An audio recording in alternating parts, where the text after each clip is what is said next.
I gave you my heart.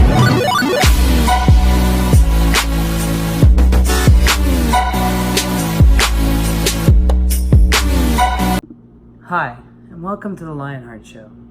I thought I would come on here and share a little bit why I even started this show.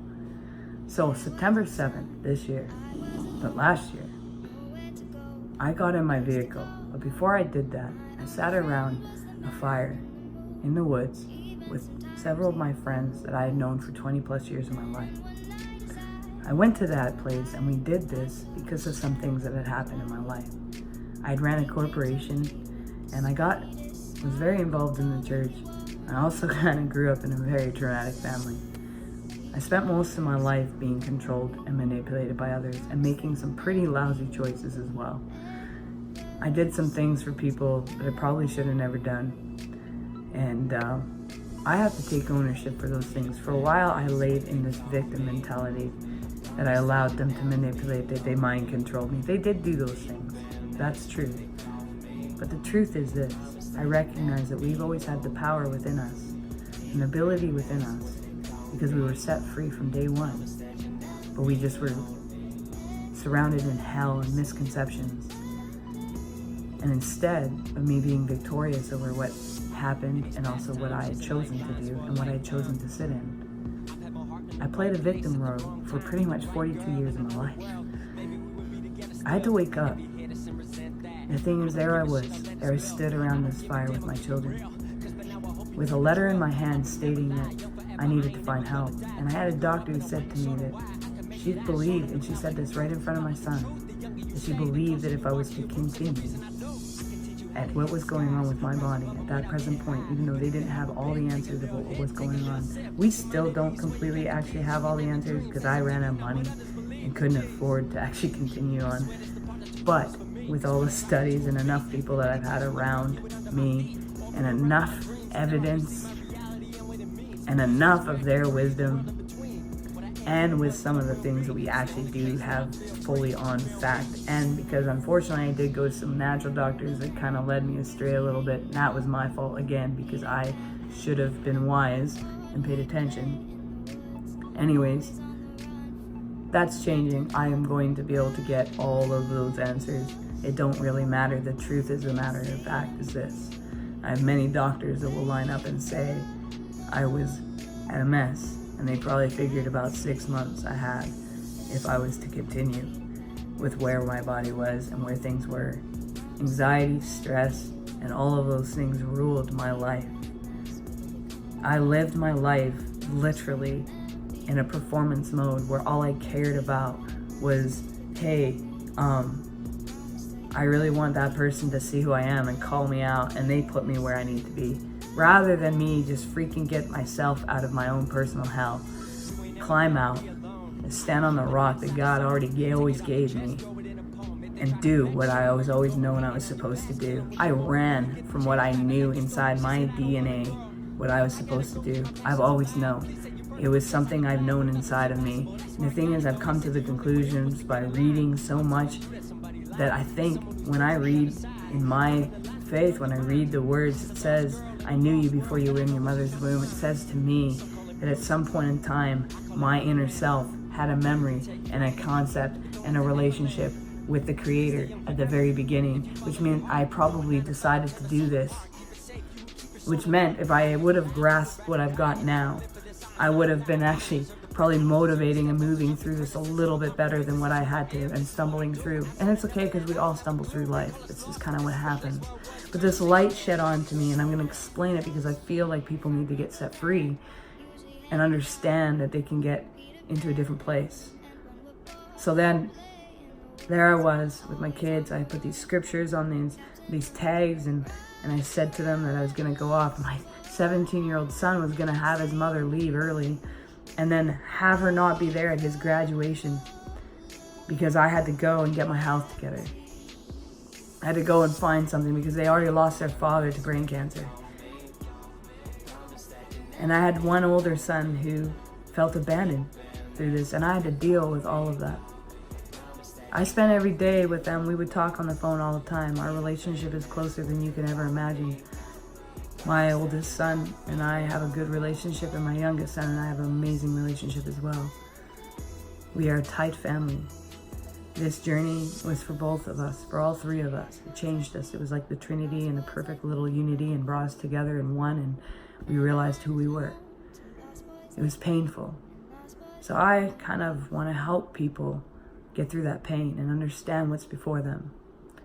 So let me explain. So there I was. I crossed to another country. I left everything. I had just what was in my trunk of my car, and I had my one guitar. I left everything. I gave one of my beautiful, beautiful, beautiful guitars away to my godson. It was worth thousands of dollars, and I gave it to him because I wanted him to have something in memory, because I didn't know if I was going to survive this journey at all. And at that point, I was ready to just go lay in the grave, because I had been just so beaten down. I let the world take over. I let some very powerful people into my life. And wow, I got raked from the inside out. And I know so many things. I'm thankful for that experience, because I know more things than people can ever imagine. I've experienced and seen things that most people never, ever get to do. But I also am in a place where I never really get to truly talk about those things, and it don't matter, because it can make me look like a liar. And in probably one country, I look like the biggest liar ever, but I'm not. There are things that happened to me in my life that truly I'm not a liar. There are things in my life that I have truly lied about. But how I've spent my life and who I am, and in this year, I'm a person of truth. I'm a person of peace. And I am a person that sits in the Trinity, and I have tons of witnesses that stand before me, and they are very powerful, and so am I, because I know who I am.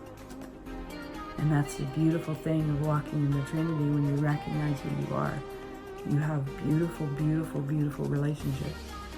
You connect in the kingdom in ways that is beautiful beyond. So that's why I'm here to talk to you about why I started the Lionheart channel. So there I was on a mountain, in a 7x8 little room cabin, no heater, totally broken. This cabin was kind of it was an excommunicated cabin because it needed a lot of work. But I was thankful for it. I made it my home. I beautified it. I had friends come in and beautify it for me. I got some heaters in there that I plug in heaters, and I made it work for me. I liked my home. I have appreciated it, so don't take anything I said as a complaint. My life became simple. No TV, books. I read a lot of the ancient books, some books written by some of the saints, books that friends of mine wrote. You know, The Lies We Believe About God by Paul Young. Many books my buddy Brad Jerzak wrote. And I dove into who I was. I sat out on a cliff. I meditated every day. And it was a wrestle. My two buddies, Paul and Brad, will tell you the wrestle, because those guys got the craziest text messages throughout all of it. Those guys could hang me out on a rope and say, oh my gosh. The truth is, I know they're my brothers and they love me. And they know that it was part of getting out of the miry pit. So that's what I'm trying to explain to you all, is that I was in hell. And so are all of you. If you are not happy, if you are not flying in the kingdom, if you haven't recognized the fullness of who you are, then you are still in hell, and you are believing misconceptions, and you're allowing your past to rule your life, and the traumas to embed everything in you. Start writing a journal. Start writing out and looking for the good in those things. Yes, we're going to have storms, but start being the eye of the storm. Laugh in the storm. I had major storms go on all around me this week. My freaking business partner was running around with his head cut off. I didn't know if I was going to get him to the table or not. And then I had people losing it all over the place. I mean, I've had things that were said all week that could be very hurtful and taken the wrong way. I could have just gone out and hung myself and gave up. But you know what? I laughed in the moments, and I went, oh, it's okay. They just don't understand. They don't get it. But I'm going to sit back and pray, and I'm going to meditate, and I'm going to watch this picture unfold, because the thing is, I recognize this.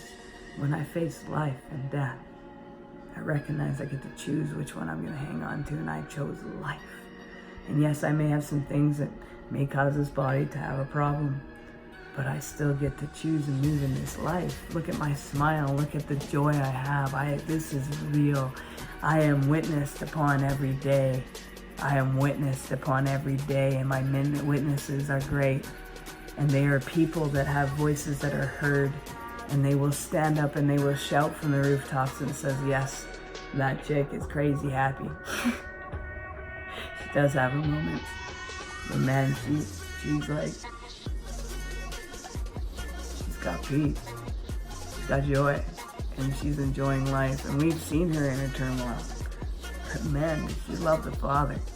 She'll know, and they'll tell you that. I know it. I know that my friends will tell you. They'll tell you this too. They'll say, man, no words of unkindness will come out of her mouth. And if she's having a moment, she'll warn us. And she'll walk away because she doesn't ever want to say anything harmful.